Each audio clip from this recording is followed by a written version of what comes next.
Sientes que luchas contra un enemigo invisible, que hay patrones de fracaso, de enfermedad, de división, que se repiten en tu vida y en tu familia, sin importar cuánto ores o cuánto te esfuerces. Como si una sombra oscura, una atadura que no puedes ver, te impidiera alcanzar la plenitud de la bendición de Dios. No es tu imaginación, es una guerra, y a menudo es una guerra heredada. La Biblia nos revela una verdad incómoda pero liberadora. Las puertas que nuestros antepasados abrieron al pecado, a la idolatría o incluso a prácticas ocultas como la brujería, pueden crear fortalezas espirituales y maldiciones generacionales que intentan sabotear nuestro destino.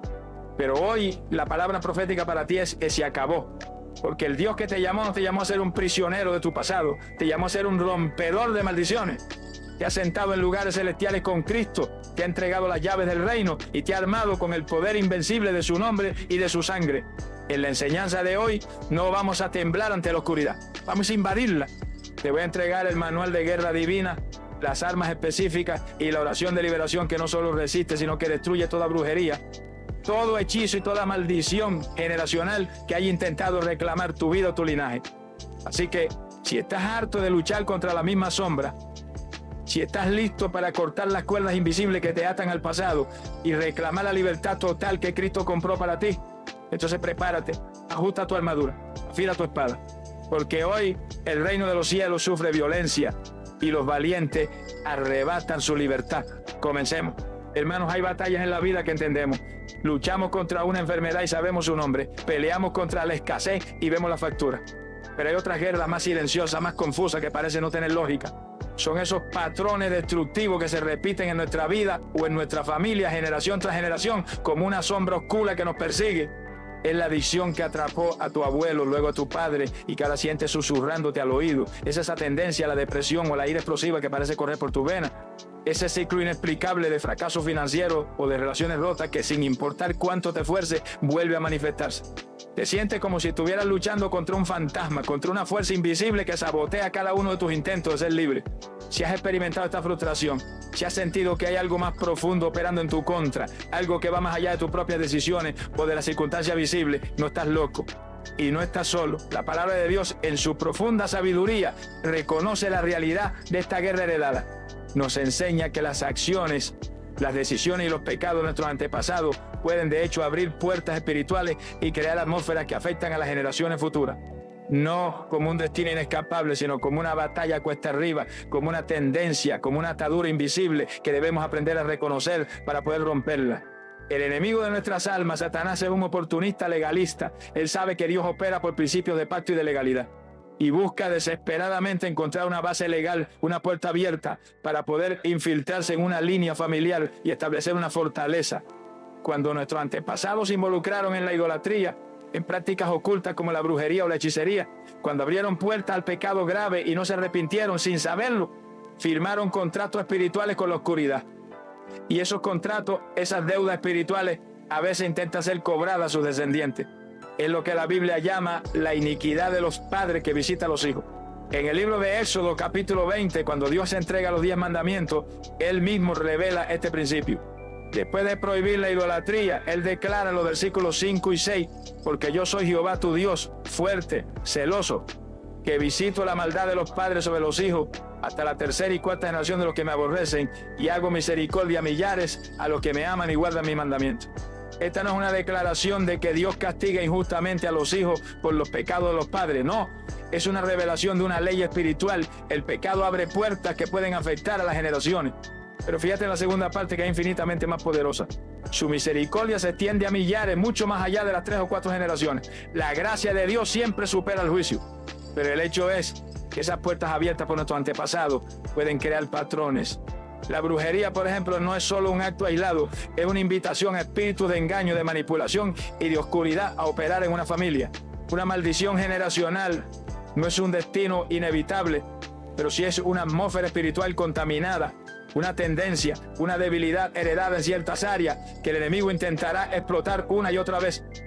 Es como nacer en una casa donde las ventanas están rotas, no es tu culpa, pero eres más vulnerable a los elementos hasta que aprendas a repararla. Reconocer esta realidad no es para llenarnos de miedo, al contrario, es para llenarnos de esperanza, porque la razón por la que Dios nos revela estas cosas no es para condenarnos, sino para liberarnos. Traer estas ataduras invisibles a la luz es el primer paso para destruirlas. Mientras luches contra un enemigo que no conoces, siempre estarás en desventaja. Pero en el momento en que identificas la raíz, en que entiendes que quizás estás peleando no solo contra tu propia debilidad, sino contra un patrón heredado, entonces puedes tomar las armas correctas y apuntar al lugar correcto. Esta enseñanza no es para que te obsesiones con tu pasado familiar ni para que empieces a culpar a tus tatarabuelos por tus problemas. Es para que abras los ojos a una dimensión de la guerra espiritual que a menudo ignoramos. Es para que entiendas que la victoria total que Cristo compró para ti en la cruz incluye la libertad de toda atadura, incluyendo las que no se originaron contigo. Has sido llamado a ser un rompedor de maldiciones, un pionero que establece un nuevo legado de bendición para las generaciones que vienen detrás de ti. La pregunta que debemos hacernos ahora no es si estas cosas son reales, la Biblia lo confirma. La pregunta es cómo operan. ¿Cuál es el mecanismo legal que le da al enemigo el derecho de usar el pasado en nuestra contra? ¿Cómo se establecen estas fortalezas invisibles? Amado, la revelación de que las ataduras pueden transmitirse a través de las generaciones nos abre los ojos a una guerra más profunda. Pero para poder pelear esta guerra con eficacia, debemos entender una verdad crucial sobre nuestro adversario. Él no opera en el caos absoluto. El diablo es ante todo un legalista, es un abogado retorcido, un fiscal que busca desesperadamente encontrar una base legal, un derecho en la ley espiritual para poder acusarnos y atacarnos. Las maldiciones generacionales y la influencia de la brujería no caen sobre nosotros como una lotería macabra. Casi siempre son la consecuencia de puertas que fueron abiertas, de derechos legales que le fueron cedidos al enemigo, ya sea por nosotros mismos o por nuestros antepasados. Hoy vamos a encender la luz sobre estas puertas de entrada. La primera y más ancha de todas las puertas es el pecado no confesado y no abandonado. La Biblia es clara, la paga del pecado es muerte. El pecado por su propia naturaleza nos separa de la protección de Dios y nos expone a la influencia del destructor. Cuando un pecado grave como la idolatría, la inmoralidad sexual, el odio profundo, el robo, se practica de forma continua en una familia, generación tras generación, sin que haya un arrepentimiento genuino, se crea una especie de autopista espiritual para que ciertos espíritus asociados a ese pecado operen con libertad en esa línea familiar. No es que Dios nos maldiga, es que nuestro propio pecado nos quita de debajo del paraguas de su bendición y nos deja expuestos a la tormenta. Particularmente poderosa para abrir puertas a maldiciones es la idolatría. Cuando Dios dio los 10 mandamientos, el primero fue: no tendrás dioses ajenos delante de mí, y el segundo: no te harás imagen, no te inclinarás a ella ni las honrarás. Y es justo después de esta prohibición que él habla de visitar la maldad hasta la tercera y cuarta generación. ¿Por qué? Porque la idolatría es el acto supremo de traición espiritual. Es darle a una creación, sea una estatua, el dinero, el poder o incluso uno mismo, la adoración y la lealtad que solo le pertenecen al Creador. Este acto es una invitación directa a los poderes demoníacos que se esconden detrás de sus ídolos para que establezcan un derecho legal sobre la familia. Investigar si en nuestro linaje hubo práctica de idolatría, adoración a santos paganos, cultos a la naturaleza, masonería, etc. Es crucial. Otra puerta legal muy poderosa son los pactos impíos. Un pacto es un acuerdo solemne, a menudo sellado con sangre o con un juramento. Así como Dios opera por pactos, el enemigo también busca establecer su propio contrato. Cuando un antepasado, buscando poder, protección o prosperidad, hizo un pacto consciente con una entidad oscura, con la brujería, con la santería o con cualquier forma de ocultismo, abrió una puerta legal tremenda que puede afectar a su descendiente. Es como si hubiera firmado un contrato de alquiler espiritual a nombre de su familia, dándole al enemigo el derecho de habitar en ciertas áreas de su vida. También debemos ser conscientes del poder de las palabras de maldición. La Biblia nos enseña que la muerte y la vida están en el poder de la lengua. Las palabras no son solo sonidos, son vehículos espirituales que transportan poder, ya sea para bendecir o para maldecir. Cuando una figura de autoridad, un padre, una madre, un abuelo, pronuncia palabras de maldición sobre un hijo, eres un inútil, nunca llegarás a nada. Ojalá nunca hubieras nacido. Esas palabras no se las lleva el viento. Son como semillas venenosas que pueden echar raíz en el espíritu del niño y convertirse en una profecía autocumplida. De la misma manera, las maldiciones proferidas por practicantes de brujería, aunque solo tienen poder si encuentran una base legal, pueden ser un ataque directo. Finalmente, la puerta de la participación en prácticas ocultas, incluso por ignorancia o curiosidad, es extremadamente peligrosa. Consultar horóscopos, leer las cartas del tarot, jugar a la ouija, participar en rituales de limpieza energética, buscar adivinos o medium. Todo esto, aunque el mundo lo presente como algo inofensivo o como simple entretenimiento, es abrirle directamente la puerta al reino de las tinieblas. Es como invitar a los demonios a tomar un café en la sala de tu casa. Cada una de estas prácticas es una violación directa de los mandamientos de Dios y le concede al enemigo un derecho legal para operar en tu vida. La palabra de Dios nos da una ilustración poderosa de cómo funciona este principio legal en la historia de la derrota de Israel ante Jai después de la victoria de Jericó. Josué, desesperado, le pregunta a Dios por qué han sido derrotados. Y en el libro de Josué capítulo 7 versículo 11 Dios le da la respuesta legal: Israel ha pecado, pues han tomado del anatema. Por esto los hijos de Israel no podrán hacer frente a sus enemigos, ni estaré más con vosotros, sino destruyeréis el anatema de en medio de vosotros. El pecado oculto de Acán había creado una brecha legal que anuló la presencia protectora de Dios sobre todo el ejército. Entender estos fundamentos legales no es para llenarnos de miedo ni para iniciar una caza de brujas en nuestro árbol genealógico. Es para darnos inteligencia de guerra. Es para que entendamos que el enemigo no es todopoderoso. Él solo puede operar donde le hemos dado permiso. Y la noticia más gloriosa de todas es que, sin importar qué puertas hayan sido abiertas en el pasado, sin importar qué contratos hayan sido firmados por nuestros antepasados, hay una autoridad infinitamente superior, un poder que anula todo pacto con la oscuridad y que cierra toda puerta al infierno. Hemos identificado las bases legales del enemigo. Ahora vamos a levantarnos y a tomar posesión de nuestra propia base legal, de nuestra posición de autoridad, desde la cual podemos no solo resistir, sino aniquilar por completo todo derecho del adversario. Amados, la revelación de que el enemigo opera bajo principios legales y busca puertas abiertas para establecer sus fortalezas podría llenarnos de temor si nos detuviéramos ahí. Podríamos caer en la trampa de sentirnos como víctimas indefensas a merced de los pecados de nuestros antepasados o de los ataques de hechiceros. Pero hoy vamos a demoler esa mentalidad de víctima con la revelación más explosiva y empoderadora de todo el nuevo pacto. Antes de aprender a usar las armas específicas para romper la brujería y las maldiciones, primero debemos entender y tomar posesión de nuestra posición. Porque la guerra espiritual no se gana por la fuerza de nuestras oraciones, sino por la autoridad desde la cual oramos. Y la noticia gloriosa es que tu posición actual en el mundo espiritual es infinitamente más alta y más poderosa que la de cualquier maldición o cualquier demonio. Hemos sido engañados por una teología de la debilidad.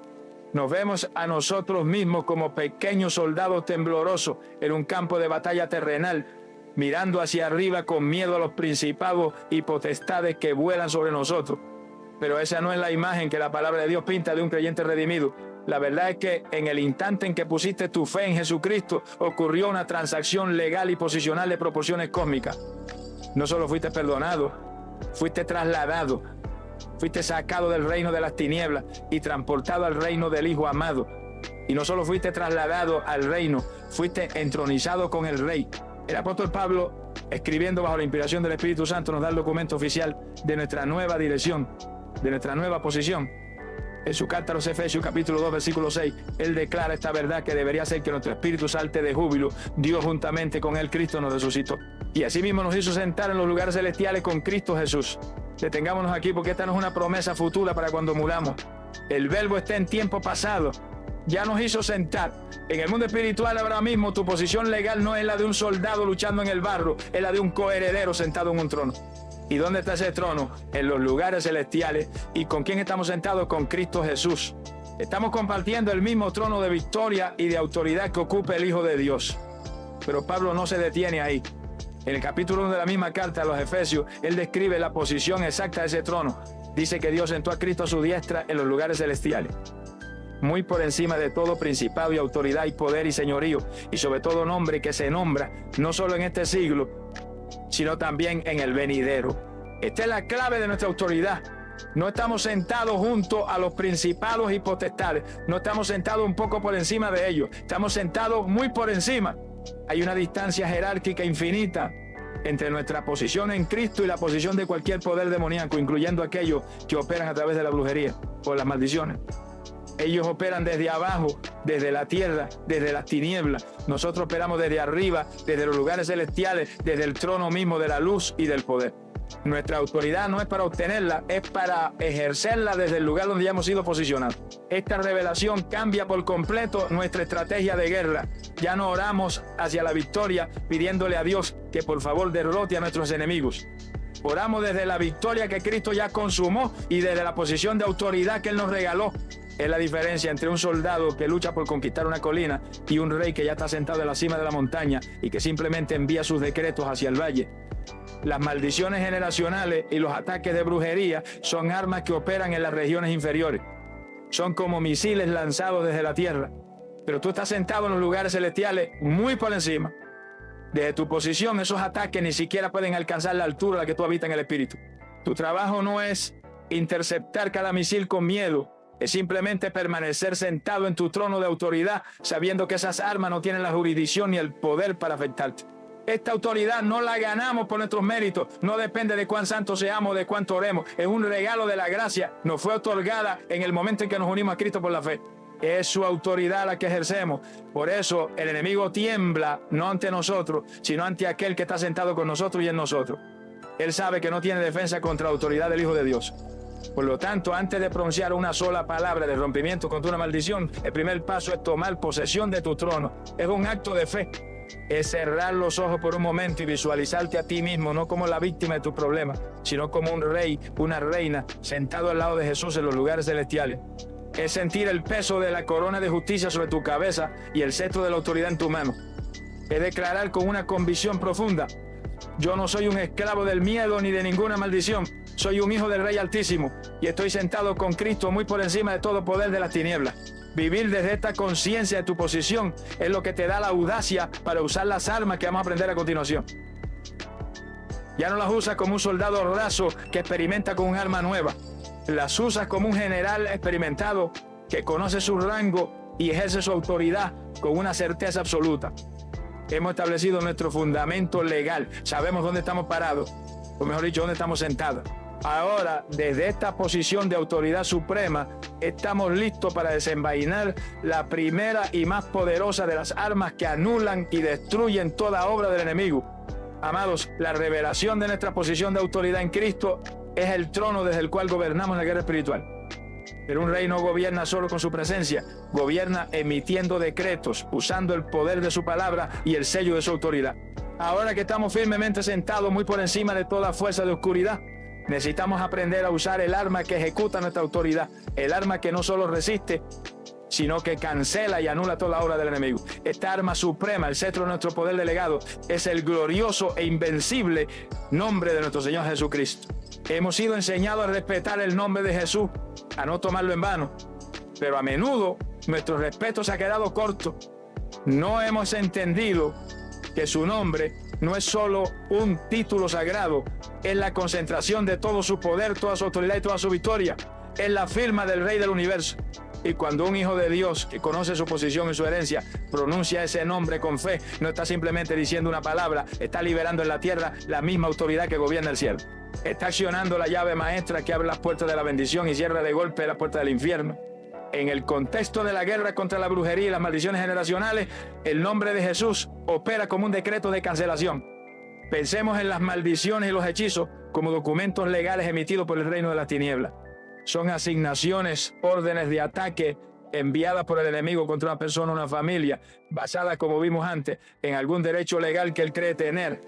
Son como una orden de desalojo emitida por un juez corrupto. Pero el nombre de Jesús es el sello de la Corte Suprema del Universo. Es la autoridad final e inapelable. Cuando tú te paras y declaras el nombre de Jesús sobre esa maldición o ese hechizo, estás presentando ante el mundo espiritual el veredicto de una autoridad superior que anula por completo la sentencia inferior. Estás diciendo, esa orden del infierno queda cancelada, invalidada y sin poder por orden del Rey de Reyes. El enemigo tiembla ante el nombre de Jesús, porque ese nombre representa su derrota total y absoluta.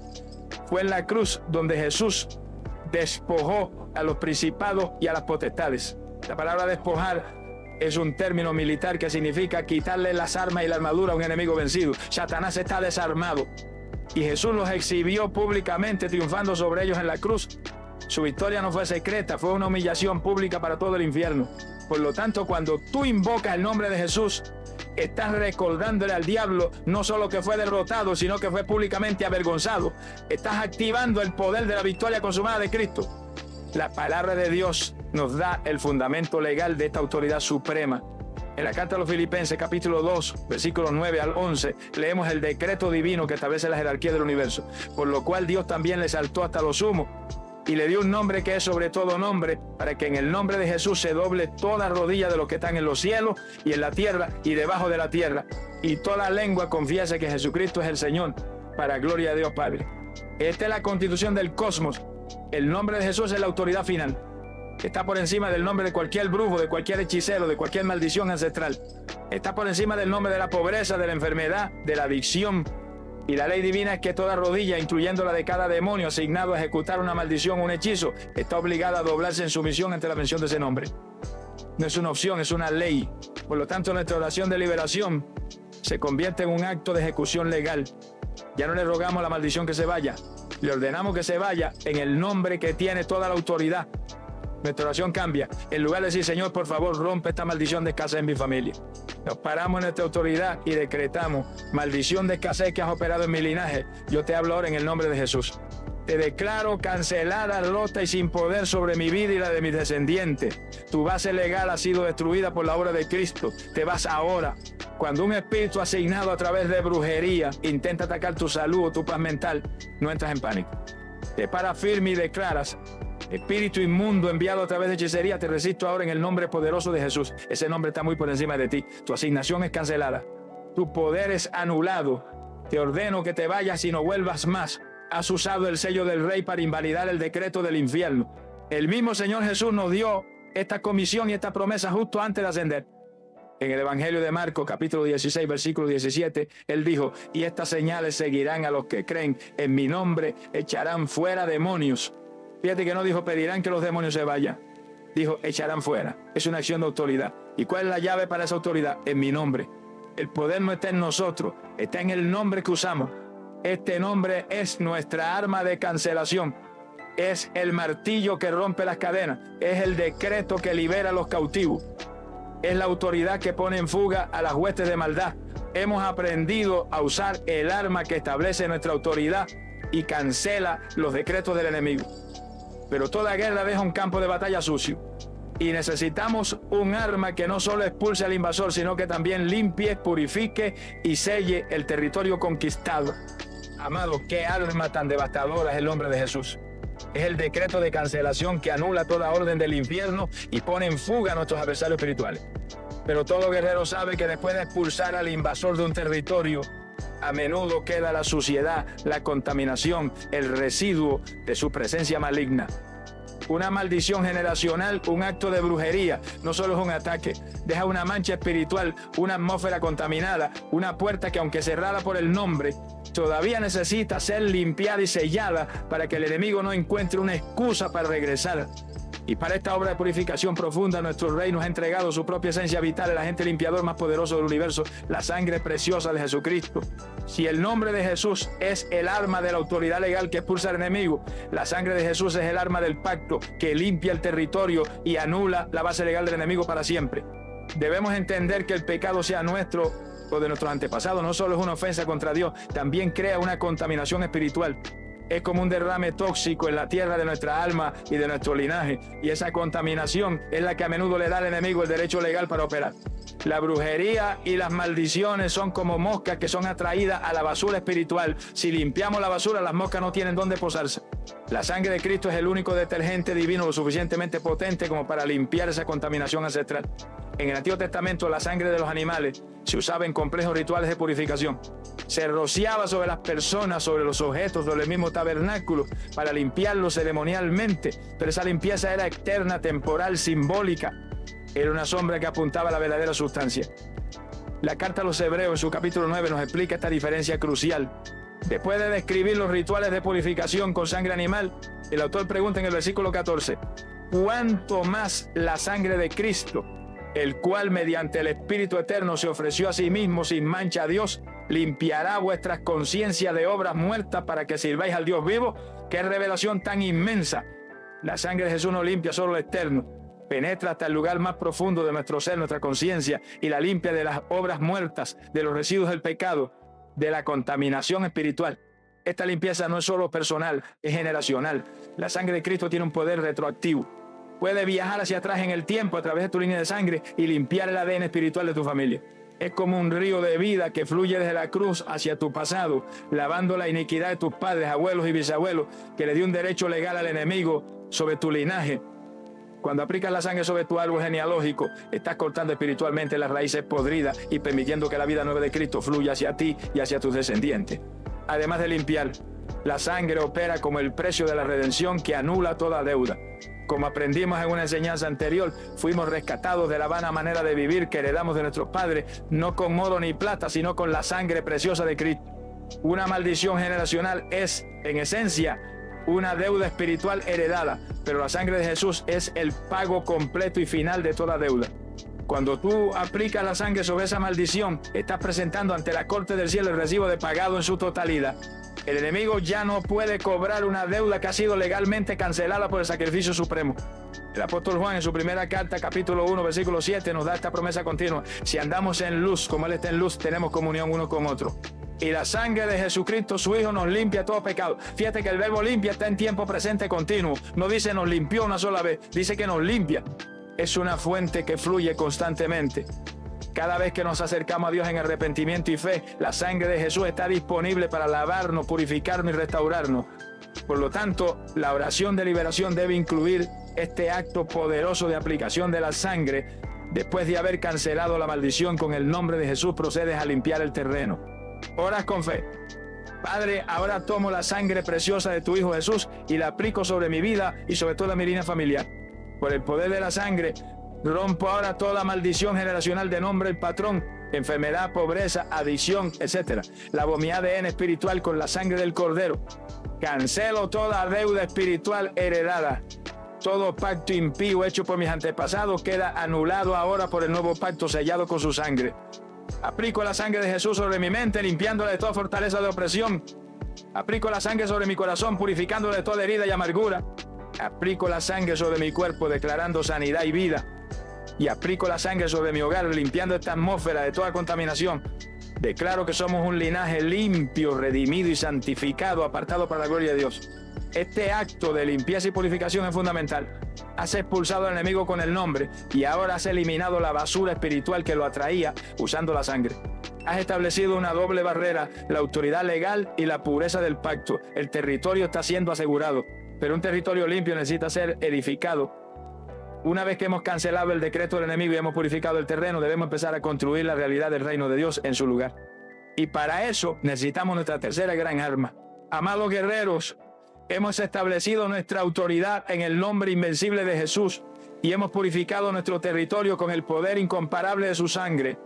El invasor ha sido legalmente desalojado y la contaminación ha sido limpiada. Pero a menudo, la presencia prolongada del enemigo en una línea familiar o en una vida deja tras de sí estructuras fortificadas. Son como los búnkers subterráneos que un ejército enemigo construye en un territorio ocupado. Aunque el ejército invasor se haya retirado, esas fortalezas permanecen y si no son demolidas, pueden convertirse en base para futuros ataques. Para esta obra de demolición, Dios nos ha entregado su arma más penetrante y destructiva, la espada del Espíritu, que es la palabra de Dios. Debemos entender qué son estas fortalezas espirituales. No son demonios, que los demonios las usan. Una fortaleza es un patrón de pensamiento, una mentalidad, una forma de ver la vida que se ha arraigado tan profundamente en nosotros, a menudo a través de generaciones, que se ha convertido en nuestra realidad. La maldición generacional de pobreza no es solo la ausencia de dinero, es la fortaleza mental que te dice nunca tendrás suficiente, los ricos son malos, el dinero corrompe. La brujería a menudo opera creando fortalezas de miedo supersticioso, de dependencia de amuletos o rituales o de una visión distorsionada de Dios. Estas fortalezas mentales son las cárceles invisibles que nos impiden caminar en la libertad que Cristo compró. Y es aquí donde la palabra de Dios entra como un martillo neumático divino. La Biblia no es solo un libro de consuelo, es un arma de demolición. El apóstol Pablo, en la segunda carta a los Corintios, capítulo 10, versículos 4 y 5, nos da el plano de esta operación militar, porque las armas de nuestra milicia no son carnales, sino poderosas en Dios para la destrucción de fortalezas, derribando argumentos y toda altivez que se levanta contra el conocimiento de Dios. Analicemos esta estrategia. Nuestras armas son para la destrucción de fortaleza. ¿Y cómo lo hacen? Derribando argumentos. Cada fortaleza está construida con los ladrillos de los argumentos falsos, de las mentiras que hemos creído. El argumento de la maldición te dice, estás destinado a fracasar como tu padre. El argumento de la brujería te dice, estás bajo una influencia que no puedes romper. Y la espada del Espíritu, que es la palabra de Dios declarada, es el arma diseñada específicamente para pulverizar esos ladrillos de mentira. ¿Cómo usamos esta espada? No es suficiente con leer la Biblia pasivamente, debemos declararla activamente contra la fortaleza específica. Primero, identifica la fortaleza. Pídele al Espíritu Santo, Señor, ¿cuál es el patrón de pensamiento que me mantiene atado en esta área? Una vez identificada, buscas en la Biblia las promesas, las verdades, que son el opuesto directo a esa mentira. Esa es tu munición específica. Por ejemplo, si identificas una fortaleza de miedo a la enfermedad heredada en tu familia, tu espada son versículos como Isaías 53, versículo 5, por su llaga fuimos nosotros curados. O tercera de Juan, versículo 2, amado, yo deseo que tú seas prosperado en todas las cosas y que tengas salud, así como prospera tu alma. Con esa espada en la mano, ya no oras pidiendo sanidad, oras demoliendo la fortaleza. Declaras con autoridad. En el nombre de Jesús yo tomo la espada del Espíritu y derribo ahora la fortaleza de miedo a la enfermedad en mi vida y en mi linaje. Argumento de herencia de enfermedad, eres un mentiroso, porque escrito está que por la llaga de Cristo yo fui curado. Declaro que mi herencia no es la enfermedad, sino la salud divina que Él compró para mí. Esa fortaleza cae ahora. Si la fortaleza es de escasez y de ruina, tu espada son promesas como Deuteronomio 28, las bendiciones de la obediencia, o Filipenses 4:19, mi Dios pues suplirá todo lo que os falta. Y declara, fortaleza de pobreza y de miseria, te destruyo ahora con la palabra de Dios. Porque escrito está que Cristo se hizo pobre para que yo fuera enriquecido. Escrito está que soy bendito al entrar y al salir. Declaro que la mentalidad de escasez es demolida y reemplazada por la verdad de la abundancia del reino de Dios sobre mi casa. Cada vez que haces esto, estás lanzando un misil de la verdad contra los muros de la mentira. Y la promesa de Dios es que su palabra no vuelve vacía. Puede que no veas el muro caer en el primer golpe, pero si perseveras, si sigues declarando la palabra día tras día, te aseguro que esos muros, por muy antiguos y gruesos que parezcan, comenzarán a agrietarse, a temblar y finalmente se derrumbarán por completo. Estás recableando tu mente con la verdad de Dios. Este acto de demolición con la palabra es el que libera nuestro entendimiento. Es el que nos permite empezar a pensar como Dios piensa, a vernos como Él nos ve y a ver nuestras circunstancias desde su perspectiva victoriosa. Has expulsado al enemigo con el nombre. Has limpiado el territorio con la sangre. Y ahora has demolido las estructuras que Él había construido usando la espada del Espíritu. El terreno está casi listo para una nueva construcción. Pero antes de poder edificar el nuevo legado de bendición, hay un último acto crucial de nuestra parte. Un acto que cierra definitivamente las puertas al pasado y corta las cuerdas legales que aún podrían darle al enemigo un pretexto para regresar. Amados, la imagen de un guerrero que desaloja al enemigo con el nombre, purifica el terreno con la sangre y demuele la fortaleza con la palabra, es una imagen de poder absoluto. Hemos aprendido a usar las armas eternas del reino, pero toda victoria militar sabe que expulsar al invasor no es suficiente si las puertas de la ciudad quedan abiertas o si hay traidores dentro de las murallas que están dispuestos a volver a dejarlos entrar. La liberación completa y duradera requiere un acto final y profundamente personal. Es el acto que cierra las puertas desde adentro. Es la llave maestra de nuestra libertad, el arrepentimiento genuino y la renuncia verbal. Hemos entendido que el enemigo opera bajo principios legales. Él necesita un derecho, una puerta abierta, para poder establecer una maldición o para que un acto de brujería tenga efecto. Y aunque la sangre de Cristo limpia la contaminación y el nombre de Jesús cancela el decreto, si nosotros, en nuestro corazón o en nuestras acciones, seguimos manteniendo abierta la misma puerta por la cual el enemigo entró en primer lugar, le estamos dando una invitación legal para regresar. El arrepentimiento y la renuncia son los actos por los cuales nosotros, como guardianes de nuestra propia alma, cerramos y sellamos esa puerta desde adentro. Primero hablemos del arrepentimiento. A menudo confundimos el arrepentimiento con simplemente sentirnos mal por haber pecado con la culpa o el remordimiento. Pero el arrepentimiento bíblico es mucho más profundo que un sentimiento. La palabra griega es metanoia, que significa literalmente un cambio de mente. Es el momento en que dejamos de pensar como pensábamos, dejamos de estar de acuerdo con el pecado y nos ponemos de acuerdo con Dios. Es girar 180 grados en nuestra manera de ver y de vivir. Es decirle a Dios, tenías razón, estaba equivocado, abandono este camino y elijo el tuyo. Este arrepentimiento debe ser doble. Primero, debemos arrepentirnos de nuestros propios pecados que hayan podido abrir puertas a la opresión. Quizás hemos coqueteado con prácticas ocultas por curiosidad. Quizás hemos guardado rencor y amargura en nuestro corazón. Quizás hemos caminado en rebelión contra la autoridad de Dios. Debemos pedirle al Espíritu Santo que nos muestre con claridad cualquier área de nuestra vida que le haya dado el enemigo un derecho legal. Y cuando nos lo muestre, debemos confesarlo específicamente sin excusa y tomar la decisión de apartarnos de ello. Pero en el contexto de las maldiciones generacionales, el arrepentimiento a veces necesita ir un paso más allá. Debemos entender el concepto del arrepentimiento identificativo. Esto no significa que nosotros seamos culpables por los pecados de nuestros antepasados. La Biblia es clara en que cada uno dará cuenta por sus propios pecados. Pero sí podemos, como sacerdotes de nuestra familia, pararnos en la brecha y confesar los pecados de nuestros antepasados delante de Dios, reconociendo el daño que hicieron y la puerta que abrieron. Personajes como Daniel y Nehemías practicaron este tipo de arrepentimiento, confesando los pecados de sus padres como si fueran propios, para romper el ciclo de juicio sobre su nación. Este arrepentimiento identificativo es un acto de humildad y de guerra espiritual. Es decirle a Dios: Padre, reconozco que en mi línea familiar hubo idolatría o brujería, adulterio, etc. Confieso ese pecado delante de ti. Me pongo de acuerdo contigo en que eso fue una abominación y te pido perdón en nombre de mi linaje. Te pido que tu sangre limpie esa herencia. Al hacer esto, estamos quitándole al diablo el argumento legal que usaba basado en el pecado ancestral. Pero el arrepentimiento, el cambio de mente, debe ser sellado con un acto verbal de autoridad, la renuncia. Renunciar es mucho más que simplemente dejar de hacer algo. Es un acto legal y formal de divorcio espiritual. Es declarar públicamente ante el cielo, la tierra y el infierno que rompemos todo lazo, todo acuerdo y toda conexión con ese pecado, con esa práctica o con ese espíritu. Es como firmar los papeles de divorcio de nuestra antigua vida de esclavitud. La renuncia debe ser específica y verbal. Las palabras tienen poder en el mundo espiritual. No basta con pensarlo, debemos decirlo. Si sabes que en tu familia hubo involucramiento con la masonería, debes renunciar verbalmente.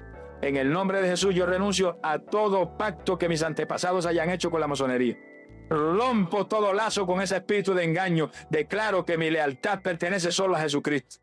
Si has participado en lecturas de cartas o consultas a divinos, debes renunciar. Renuncio a toda conexión con el espíritu de adivinación. Cierro esa puerta en mi vida para siempre. Este acto de renuncia verbal es el que corta las cuerdas invisibles. Es el que le notifica al enemigo que su contrato ha sido cancelado. Es el que libera nuestra alma de lealtades ocultas. El Señor Jesús mismo nos enseñó el poder de nuestras palabras. En Mateo capítulo 12 Él dijo que de toda palabra ociosa que hablan los hombres, de ella darán cuenta en el día del juicio. Porque por tus palabras serás justificado y por tus palabras serás condenado. Nuestras palabras tienen un peso eterno y las palabras de renuncia son las que ejecutan nuestra libertad. Así que este es el acto clave que sella nuestra liberación. Es la combinación del arrepentimiento que cambia nuestro corazón y la renuncia que declara nuestra nueva lealtad. Es el acto de cerrar y ponerle candado a todas las puertas por las cuales el enemigo había tenido acceso. Hemos usado las armas externas para expulsarlo y limpiar el terreno. Y ahora hemos usado las llaves internas para asegurarnos de que no pueda volver a entrar. Hemos cancelado los contratos, hemos cerrado las puertas, pero a veces incluso después de haber hecho todo esto queda un último residuo, una última cuerda que nos mantiene atados emocionalmente al pasado, impidiéndonos caminar en la plenitud de nuestra libertad. Y esa última cuerda solo puede ser cortada por el alma más difícil pero más liberadora de todas. Amado, ¿qué viaje tan liberador hemos emprendido? Hemos tomado nuestra autoridad en Cristo, hemos cancelado los decretos del infierno con su nombre, hemos purificado nuestro linaje con su sangre, hemos demolido las fortalezas mentales con su palabra y hemos cerrado las puertas legales con el arrepentimiento y la renuncia. Parece que la obra está completa, la casa está limpia, las cadenas rotas, pero a veces incluso después de haber hecho todo esto, sentimos que algo todavía nos jala hacia atrás, como si una cuerda invisible, una atadura emocional nos impidiera caminar en la plenitud de nuestra libertad. Y es aquí donde Dios nos revela el último y más difícil acto de obediencia, el que corta esas cuerdas del alma, el poder liberador del perdón. Debemos entender que la falta de perdón es mucho más que un simple sentimiento negativo, es un veneno espiritual. Es una raíz de amargura que, como dice la carta a los Hebreos, estorbando contamina a muchos. Y en el contexto de la liberación, la falta de perdón actúa como un ancla. Puedes haber roto las cadenas visibles, pero si tu alma sigue anclada al puerto de una ofensa pasada, nunca podrás navegar hacia el océano de tu libertad. La falta de perdón le da al enemigo un derecho legal, no sobre tu espíritu que ha sido redimido, pero sí sobre tu alma, tus emociones, permitiéndole mantener una puerta abierta para el tormento. Cuando alguien nos ha herido profundamente, quizás un padre abusivo cuyas acciones abrieron la puerta a una maldición, quizás un practicante de brujería que nos atacó directamente, o quizás incluso nosotros mismos por errores que cometimos y que nos llenaron de vergüenza, el dolor es real y el deseo de justicia o incluso de venganza es humano. Pero Dios nos llama a un camino radicalmente diferente. Él nos llama a soltar, a perdonar, no porque la ofensa no fuera grave, no porque el ofensor lo merezca, sino porque nosotros merecemos ser libres. La falta de perdón es como tomar veneno esperando que el otro se muera. Es como mantener a nuestro ofensor en una cárcel dentro de nuestro propio corazón, pero para hacerlo nosotros tenemos que quedarnos adentro de la cárcel con él, actuando como carcelero. El perdón es el acto de abrir la puerta a esa celda, no tanto por el prisionero, sino para que nosotros podamos salir al sol de la libertad. Mientras nos neguemos a perdonar, seguiremos siendo esclavos emocionales de la persona que nos hirió. Su sombra seguirá controlando nuestra paz. El Señor Jesús estableció una conexión legal directa e ineludible entre el perdón que damos y el perdón y la libertad que recibimos. En el Evangelio de Marcos, capítulo 11, versículo 25, Él nos da esta instrucción en el contexto de la oración de fe. Y cuando estéis orando, perdonad si tenéis algo contra alguno, para que también vuestro Padre que está en los cielos perdone a vosotros vuestras ofensas. Jesús nos enseña que la falta de perdón actúa como un bloqueo, como una interferencia en nuestra propia línea de comunicación y relación con el Padre. ¿Cómo podemos pedirle a Dios que rompa nuestras cadenas si nosotros mantenemos a otros encadenados en la prisión de nuestro rencor? Es crucial entender lo que el perdón no es. Perdonar no es olvidar. La memoria puede permanecer, pero el perdón le quita el veneno al recuerdo. Perdonar no es sentir que el dolor desaparece mágicamente. Los sentimientos pueden tardar en alinearse con nuestra decisión. Perdonar no es excusar la ofensa. El pecado sigue siendo pecado. Y perdonar no necesariamente significa restaurar la relación o volver a confiar. La reconciliación requiere arrepentimiento de la otra parte y un proceso de restauración de la confianza. Pero el perdón es unilateral. Es una decisión que tú tomas delante de Dios independientemente de lo que haga la otra persona. Entonces, ¿qué es perdonar? Es una decisión de tu voluntad. Es un acto de obediencia a Dios. Es pararte ante el trono de la gracia y decirle al Padre: Señor, esta persona me debe una deuda de dolor o de dinero o de reputación. Pero hoy, por obediencia a tu palabra y por amor a mi propia libertad, yo decido cancelar esa deuda. Ya no se la voy a cobrar más. La suelto de mi juicio y te la entrego a ti, el juez justo. Haz tú con ella según tu perfecta justicia y misericordia. Es el acto de soltar el caso de tus manos y ponerlo en las manos del único abogado y juez que puede manejarlo perfectamente. Este perdón debe extenderse en 3 direcciones. Primero, debemos perdonar a otros, incluyendo a aquellos antepasados cuyos pecados abrieron puertas que nos afectaron. No lo estamos excusando, lo estamos liberando de nuestro juicio para poder ser libres nosotros de las consecuencias. Segundo, debemos aprender a perdonarnos a nosotros mismos. A menudo somos nuestros jueces más duros. Nos aferramos a la culpa por errores pasados que Dios ya perdonó. Debemos recibir su perdón y aplicarlo a nuestra propia alma, soltando la autocondenación. Y tercero, y esto es muy delicado, a veces debemos perdonar a Dios.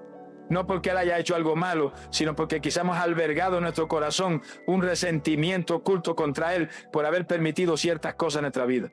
Debemos entregarle esa desilusión y confiar en su soberanía amorosa. El acto de perdonar es el que corta la última cuerda invisible que nos ata al pasado y le da al enemigo un derecho sobre nuestras emociones. Es la limpieza final del terreno. Es la declaración de que elegimos vivir bajo la economía de la gracia, no de la deuda.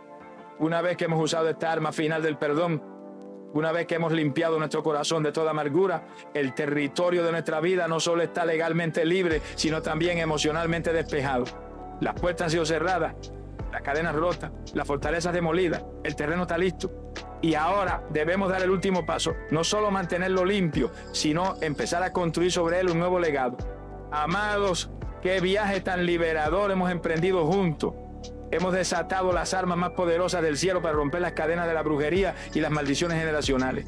Hemos limpiado el terreno de nuestra vida y de nuestro linaje. Hemos cerrado las puertas legales al enemigo a través del arrepentimiento, la renuncia y el perdón.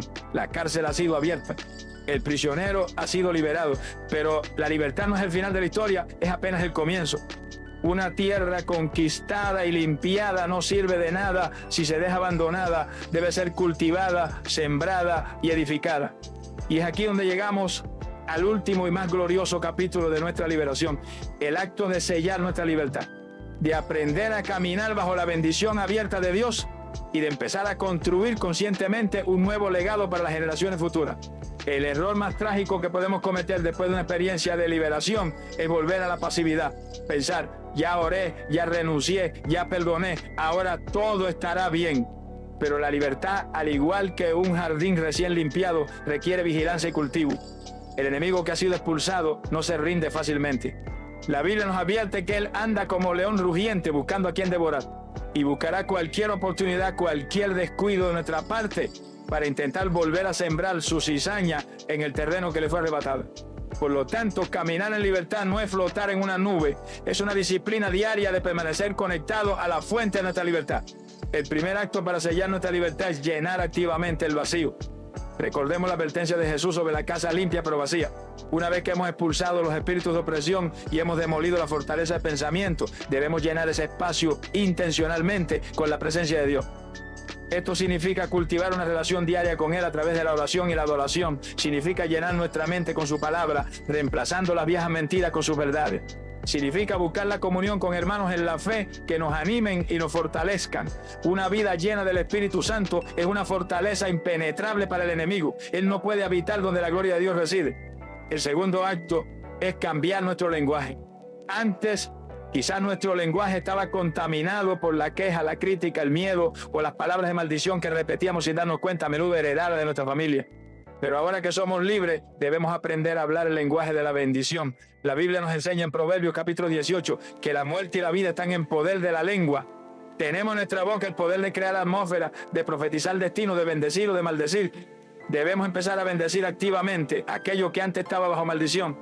Bendice tu matrimonio, bendice a tus hijos, incluso y especialmente si son difíciles, bendice tu trabajo, bendice tu finanza. Hablar bendición no es negar la realidad de los problemas, es declarar la realidad superior de la promesa de Dios sobre esos problemas. Es usar tu autoridad sacerdotal no para atar, sino para desatar la gracia y el favor del cielo sobre cada área de tu vida. Haz de tu boca una fuente de vida, no de muerte. El tercer y más importante acto es caminar en obediencia. El pecado fue la puerta de entrada original para la maldición. La obediencia es la cerradura que mantiene esa puerta cerrada para siempre. Cada acto de obediencia a la palabra de Dios, por pequeño que parezca, es un ladrillo más que añadimos a la muralla de nuestra protección. Cada vez que elegimos perdonar en lugar de guardar rencor, cada vez que elegimos la integridad en lugar del atajo, cada vez que elegimos la pureza en lugar de la inmoralidad, estamos reforzando nuestro blindaje espiritual. La obediencia no es una carga legalista, es la estrategia de guerra que nos mantiene bajo la cobertura del pacto de bendición. La palabra de Dios nos da la promesa gloriosa de que la bendición puede reemplazar por completo a la maldición. En la carta a los Gálatas, capítulo 3, versículos 13 y 14, leemos esta verdad que es el fundamento de nuestro nuevo legado. Cristo nos redimió de la maldición de la ley, hecho por nosotros maldición, porque está escrito, maldito todo el que es colgado en un madero, para que en Cristo Jesús la bendición de Abraham alcanzase a los gentiles, a fin de que por la fe recibiésemos la promesa del Espíritu. ¡Qué intercambio tan divino! Cristo tomó sobre sí toda maldición, la de la pobreza, la de la enfermedad, la de la muerte espiritual, para que nosotros pudiéramos recibir toda la bendición de Abraham, la bendición de la justificación, la bendición de la provisión, la bendición de ser una bendición para las naciones. Cuando caminamos en Cristo, ya no estamos bajo la jurisdicción de la maldición. Hemos sido trasladados legalmente a la jurisdicción de la bendición. Nuestra tarea ahora es aprender a vivir como los ciudadanos bendecidos que somos. Y esta bendición no es solo para nosotros, es para nuestro legado. Tú, que quizás vienes de un linaje marcado por la oscuridad, has sido llamado por Dios a ser un punto de inflexión. Has sido llamado a ser el Abraham o la Sara de tu familia. A través de tu fe, de tu arrepentimiento y de tu caminar en obediencia, estás cavando un nuevo cauce para el río de la gracia de Dios. Estás estableciendo un nuevo patrón, un nuevo ADN espiritual que no transmitirá maldición a tus hijos y a tus nietos, sino que les abrirá las puertas a la bendición de Abraham. Tu libertad de hoy es la herencia de tus generaciones futuras. ¡Qué responsabilidad y qué privilegio tan inmenso! Por lo tanto, sellar nuestra libertad es un acto continuo. Es llenar nuestra vida con Dios. Es hablar bendición. Es caminar en obediencia. Y es hacerlo todo con una conciencia gozosa de que ya no somos esclavos de nuestro pasado, sino arquitectos de un futuro glorioso para nuestro linaje, todo por el poder invencible de la sangre de Jesucristo. Y ahora, con esta revelación completa ardiendo en nuestro espíritu, con la certeza de nuestra libertad y la visión de nuestro nuevo legado, estamos listos para ir ante el trono de la gracia. Es el momento de unir todas estas verdades en la oración de liberación que sellará nuestra victoria para siempre. Te invito a que te pongas de pie en tu espíritu, con toda la autoridad de un hijo del Rey, y hagas tuya esta poderosa oración de liberación. Padre Celestial, Dios Todopoderoso, Creador del cielo y de la tierra, venimos hoy ante tu majestuosa presencia, no con miedo, sino con la audacia que nos da la sangre de tu Hijo Jesucristo. Te reconocemos como el único Dios verdadero, Rey de reyes, Señor de señores, aquel ante quien toda rodilla se dobla y toda lengua confiesa. Hoy nos presentamos como tus hijos, redimidos, justificados y sentados juntamente con Cristo en lugares celestiales, muy por encima de todo principado y potestad. De esta posición de autoridad miramos nuestra vida y la historia de nuestro linaje. Reconocemos, Señor, que hemos heredado no solo bendiciones, sino también batallas. Confesamos delante de ti los pecados de nuestros antepasados que abrieron puerta al enemigo, la idolatría, la brujería, el ocultismo, la inmoralidad, el odio, la injusticia. No los juzgamos, Padre, pero nos identificamos con ellos en arrepentimiento. Que pedimos perdón por la iniquidad de nuestra casa y te pedimos que la sangre de Jesús lave y cancele toda base legal que el enemigo haya construido sobre esos errores del pasado. Confesamos también nuestros propios pecados que han dado lugar al adversario. Perdónanos por nuestra ignorancia, por nuestra curiosidad, por nuestra rebeldía. Perdón por cada vez que consultamos horóscopos, participamos en juegos de adivinación o buscamos respuestas fuera de ti.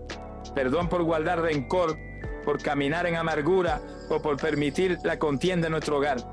Hoy nos arrepentimos genuinamente, cambiamos nuestra mente, nos volvemos a ti de todo corazón. Y ahora, en el nombre que es sobre todo nombre, el nombre de Jesús, ejercemos la autoridad que Él nos ha dado. Le hablamos a toda maldición generacional de pobreza, de enfermedad, de divorcio, de adicción, de fracaso y le decimos, eres cancelada, eres rota, eres anulada. El contrato que te dio poder ha sido invalidado por el nuevo pacto en la sangre de Cristo. Te vas ahora de mi vida y de mi descendencia. Le hablamos a todo hechizo, a toda brujería, a todo conjuro, a toda palabra de maldición que haya sido enviada en nuestra contra o contra nuestra familia. En el nombre de Jesús, declaramos que esas armas no tienen poder. Son desactivadas, son devueltas a su origen. Ninguna arma forjada contra nosotros prosperará. Tomamos ahora el arma de la purificación, la sangre preciosa de Jesucristo, y por la fe la aplicamos sobre nosotros, sobre nuestro cónyuge, sobre nuestros hijos, sobre nuestro linaje entero, pasado, presente y futuro. Lavamos nuestro ADN espiritual. Rompemos toda atadura sanguínea con el pecado ancestral. Limpiamos nuestra casa, nuestro trabajo, nuestra finanza. Que la sangre de Cristo purifique nuestra atmósfera y selle nuestro territorio como propiedad exclusiva del Dios Altísimo.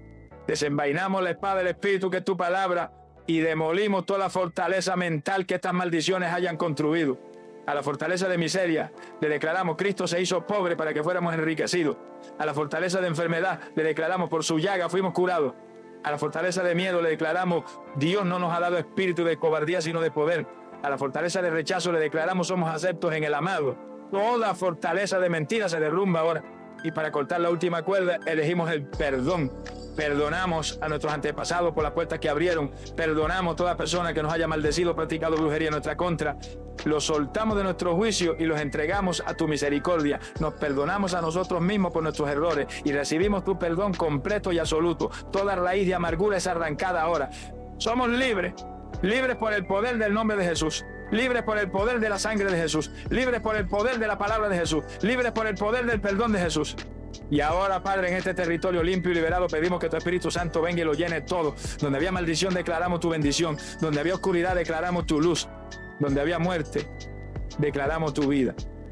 Establecemos un nuevo legado, un legado de gracia, un legado de favor, un legado de propósito divino para nosotros y para todas nuestras generaciones. Se llama esta oración, esta libertad y este nuevo comienzo. Nos comprometemos a caminar en vigilancia, guardando la puerta, viviendo en obediencia y llenando nuestro hogar con tu presencia y tu alabanza. Gracias, Padre, por nuestra libertad total y eterna. En el nombre invencible de Jesús. Amén. Amado rompedor de maldiciones, amada hija del Rey Altísimo, la enseñanza ha terminado. Las armas han sido entregadas. La oración de liberación ha sido ejecutada. Y en el mundo espiritual, las cadenas han caído. Las fortalezas han sido demolidas. Los contratos con la oscuridad han sido anulados por el poder invencible de la sangre de Jesucristo. Hoy no eres la misma persona que comenzó a escuchar este mensaje.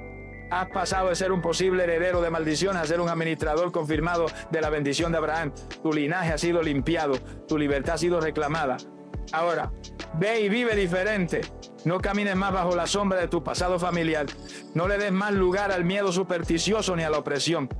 Levántate cada día, no como un esclavo que teme al látigo, sino como un hijo del rey que camina en la autoridad de su nombre. Has sido llamado a ser cabeza y no cola, a estar encima y no debajo. Has sido liberado no solo de algo, sino para algo, para establecer un nuevo legado de gracia, de favor y de gloria para las generaciones que vienen detrás de ti. Y si has recibido esta libertad en lo profundo de tu espíritu, si te has puesto de pie como el punto de inflexión en la historia de tu familia, te invito a que lo selles con un acto de autoridad. Primero, planta tu bandera de libertad en el territorio conquistado. Ve ahora mismo la sección de comentarios y escribe esta declaración que hace huir las tinieblas. Amén. Soy libre y mi linaje es bendito en Cristo. Que tu comentario sea tu primer decreto como sacerdote de tu casa, una declaración legal que establece la nueva jurisdicción del reino de Dios sobre tu herencia. Segundo, conviértete en un libertador. Piensa en la inmensa cantidad de hijos de Dios que viven en tormento, atados por cadenas invisibles, simplemente porque nadie les ha enseñado que tienen la autoridad para romperla. Tu me gusta este video es como una llave que ayuda a que esta enseñanza llegue a otra celda. Y cuando lo compartes, no estás enviando un video, estás pasando las llaves de la libertad a un hermano que está prisionero. Y por último, si tu espíritu anhela seguir siendo equipado con todo el arsenal del reino para caminar en la plenitud de tu libertad y autoridad, suscríbete y únete a este ejército de rompedores de maldiciones que estamos reclamando nuestra herencia en Cristo. Gracias por tu fe para creer y tu valentía para ser libre. Esperamos, si Dios quiere, encontrarnos en un próximo video. Ahora ve. Que el nombre de Jesús sea tu escudo y tu espada.